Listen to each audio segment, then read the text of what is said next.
Всем доброй ночи. Как я вам обещала, я буду для людей разных профессий выкладывать ритуалы. Потому что каждому человеку в своей профессии хочется развития, хочется подняться по карьерной лестнице.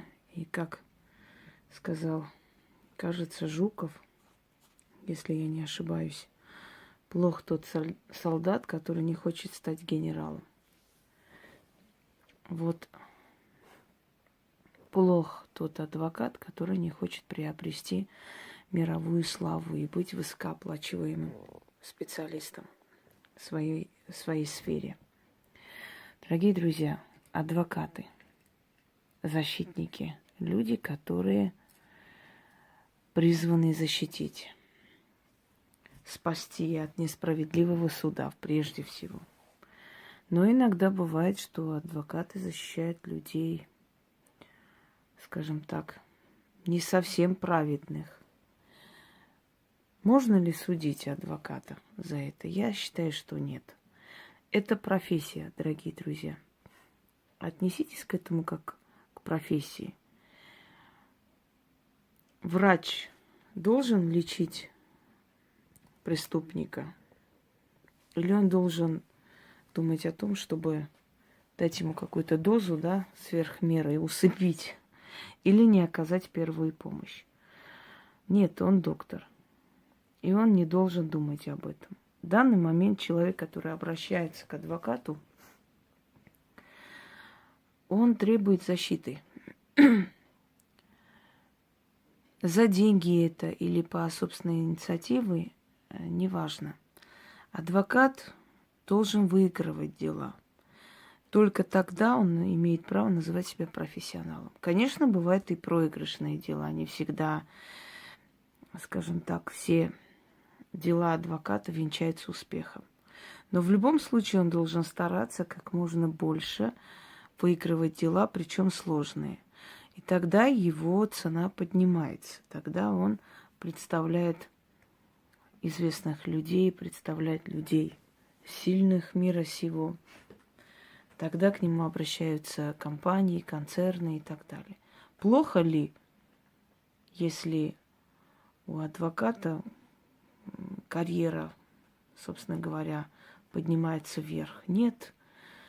Это обеспечивает будущее его семьи, это обеспечивает ему имя и так далее. Так вот, успешные адвокаты, они всегда вызывали подозрения. И не зря был снят фильм «Адвокат дьявола».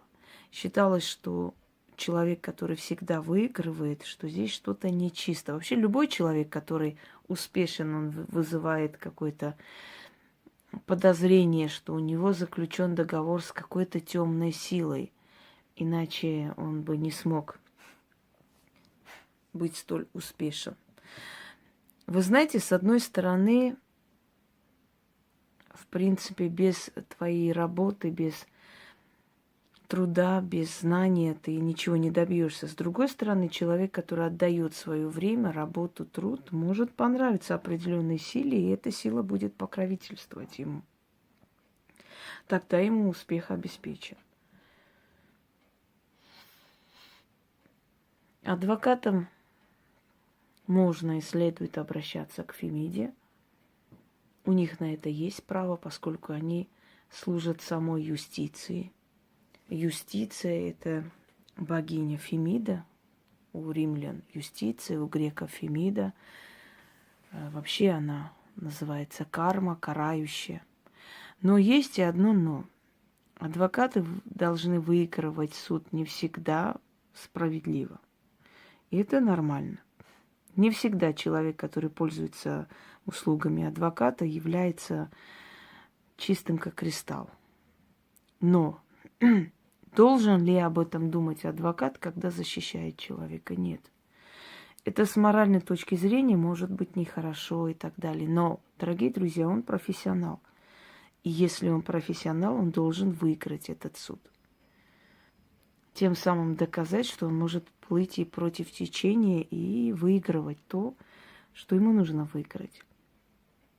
Среди адвокатов есть и мошенники. Почему-то принято считать, что мошенники только в магии. Вот зациклены все на магии. Среди врачей есть мошенники. Среди адвокатов есть мошенники, которые берут деньги, ничего не делают абсолютно. Есть адвокаты, которые договариваются с судьями, с прокурорами. У каждого свой метод работы, собственно говоря. Но есть и очень сильные, довольно такие адвокаты, которые, скажем, вот Амаль Клуни, да, жена Джорджа Клуни, по-моему, которая была адвокатом известного сайта Wikileaks, разоблачающий там всех этих сильных мира сего, скандал устроенный. Так вот, она смогла выиграть эти процессы, и она одна из самых высокооплачиваемых адвокатов мира. И, будучи мусульманкой, вышла за христианского актера и не побоялась. То есть у нее был настолько сильный авторитет, что она не побоялась ничего. Вот до таких уровней может дойти адвокат, если он работает, не покладая рук, но еще и обращается кое-куда. Сегодня я хочу подарить адвокатам очень сильные работы, которые помогут им выигрывать суды, выигрывать споры, повернуть в свою сторону судьи и прокурора. Институт суда и прокуратуры, он создан еще при Римской Республике, и с тех пор, собственно говоря, ничего не изменилось. Единственное, слово «прокурор» когда-то звучал как «прокуратор», вот теперь звучит как «прокурор». А потом прокураторы стали наместники, то есть наместников называли прокуратором. Прокуратор – это человек, решающий судьбу. То есть тот, если дословно, да, тот, который обвиняет, обвинитель. Но окончательное слово за судьей. Поэтому многие заговоры и работы нацелены именно на судью. Дорогие друзья, если у вас судебный процесс, вы хотите выиграть, можете своему адвокату это дать, и пусть он это сделает. Между прочим, адвокаты очень суеверные люди и очень боятся примет и прочее, очень много. Они относятся к этому очень, скажем так, неравнодушно.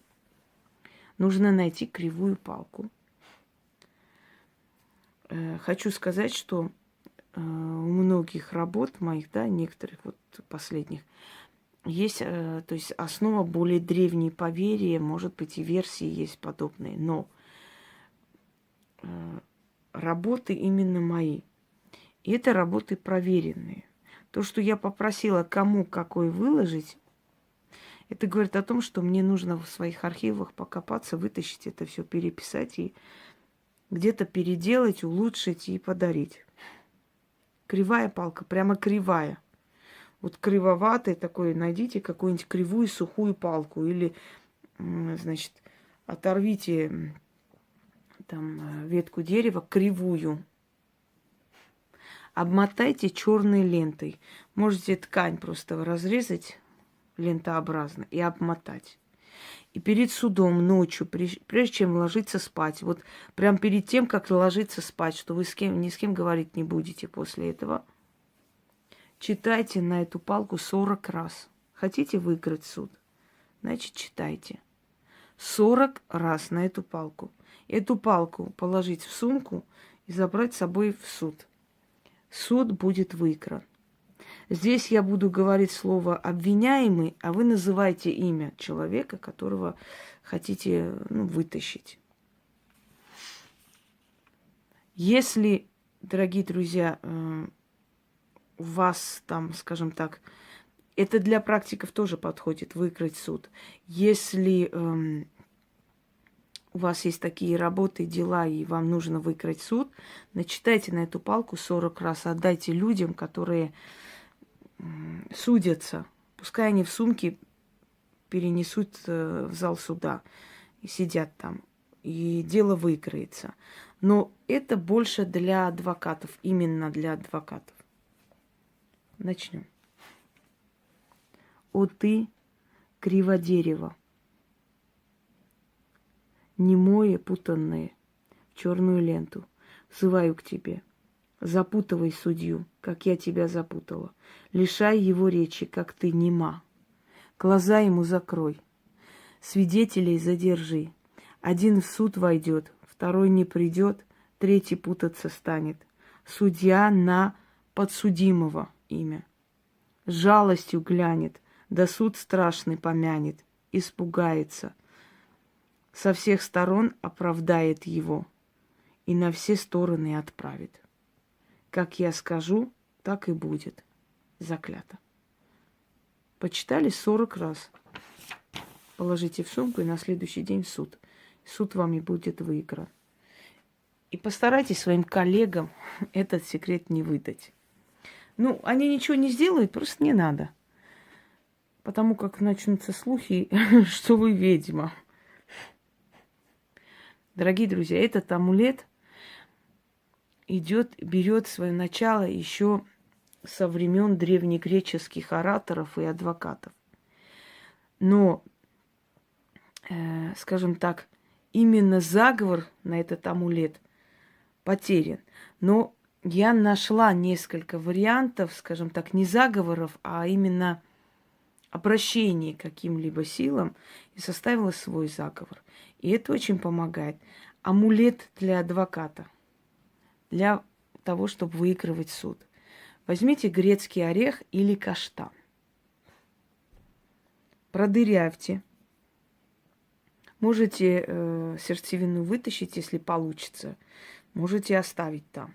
Продырявили или сверху чуть-чуть раскрыли там чем-нибудь. Но полностью его не отрывайте, то есть не открывайте его полностью. Продырявьте туда. Место освободите немного. Нужно посыпать туда сухой шалфей, табак и запечатать воском.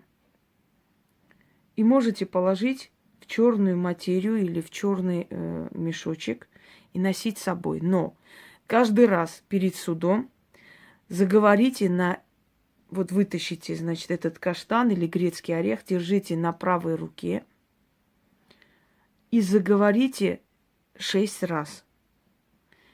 А потом положите обратно и носите с собой. И суды вы будете выигрывать.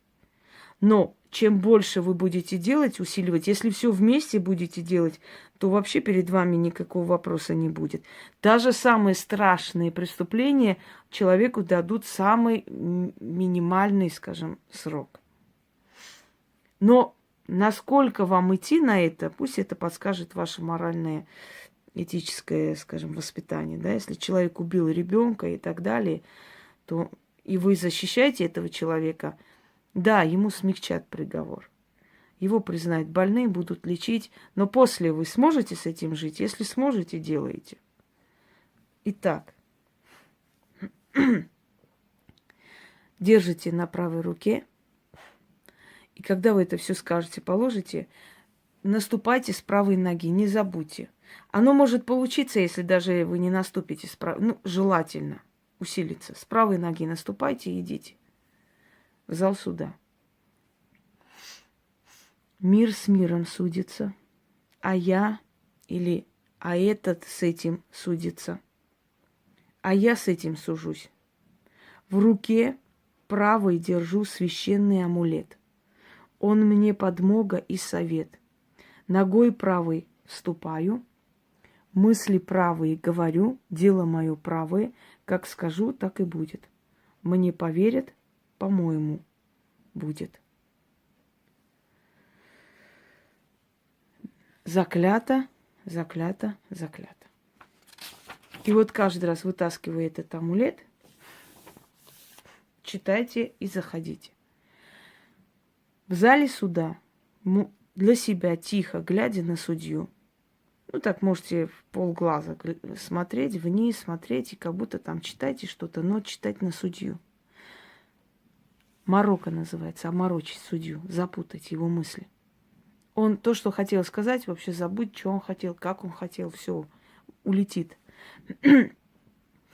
Мороку навожу со стороны восточной и под восточной. Глаза судьи отведу, рот запечатаю, своей воле подчиню. Овца волка боится, а ты, судья, меня бойся. Тебе стены, а мне потолок. Скажи, что я хочу услышать. Оправдай и отпусти. Истинно так, заклято. Читайте несколько раз. Вот вышли, выступаете, опять садитесь снова, значит, полголоса шепчете, читаете снова. Вот весь процесс суда. Он будет путаться абсолютно. Он будет то одно говорить, то второе говорить. В конце концов, чтобы не опозориться, он отпустит человека, и вы выйдете из зала суда с ним вместе. Поверьте мне, это работает. Очень даже, хоть невероятно звучит. Вот такие вот вроде бы простые вещи, но решают судьбу людей. На платок. Читать 3 раза на платок. Вытирайтесь этим платком, положите в сумку и идите. Если все вместе будете делать, вообще перед вами никаких преград. Выйду я из дверей в ворота, из ворот в чисто поле. Там стальные запоры, да золотые ворота. Встану между воротами, повенчаю себя короной луны, в руке держу печать солнца. Отныне я луной венчана, солнцем благословлена, предо мной робеет мир, князья и бояре, судья и народ честной. Быть им предо мною покошенной травой, да ниже воды. Небо мой ключ, земля мой замок, слова мои свои запираю, чтобы никто отворять не смог. Аминь. 3 раза прочитали, вытерли лицо и пошли. Ну что ж, господа адвокаты, удачи вам. Потом делитесь результатом, нам даже интересно. Уверена, что результаты вас приятно удивят.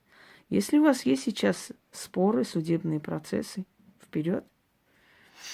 Кстати, эти работы подойдут и для практиков. Начитать, отдать своим пациентам, людям, которые к вам обратились. Они положат себе в сумку и пойдут. Единственный вот амулет для адвоката не стоит, потому что это именно для него. Всем удачи!